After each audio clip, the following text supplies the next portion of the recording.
এর মধ্যে দেখবো আমরা যে ড্রিমওয়েভারে কীভাবে ইমেজ ইনসার্ট করতে হয়।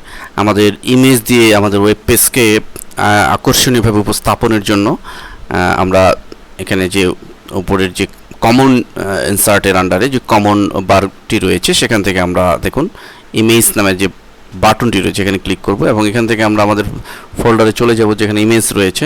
আমরা এখানে কম্পিউটার ইমেজ ফোল্ডারের ভিতরে বেশ কিছু ইমেজ আমরা এখানে রেখেছি। সাপোজ এই ইমেজটি আমরা নিচ্ছি এবং ডান দিকে আমরা এটির প্রিভিউ দেখে নিতে পারবো। সাপোজ এই ইমেজটা যদি নিতে চাই, ওকে বাটনে ক্লিক, দেন ওকে।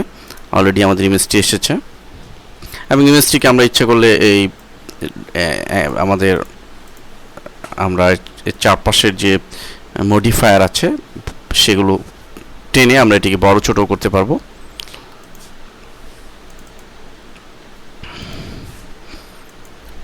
আমাদের ইচ্ছা মতো আমরা বড় ছোট করতে পারবো এবং আমরা এই ইমেজে সিলেক্ট থাকা অবস্থায় নিচের যে প্রপার্টিসের মাধ্যমে এটি নিয়ন্ত্রণ করতে পারবো। দেখুন এখানে ওয়াইড এবং হাইট এখানে রয়েছে। আমরা এর মাধ্যমেও ইমেজকে হাইট এবং ওয়াইড বাড়িয়ে দিতে পারি। দেখুন আমরা এখানে বাড়াচ্ছি এবং এটার সোর্স কি কোথায় রয়েছে সেই সোর্সটিও এখানে শো করছে। এভাবে আমরা যে কোনো ধরনের ইমেজ ইনসার্ট করে আমাদের ওয়েব পেজকে সুন্দর করতে পারি।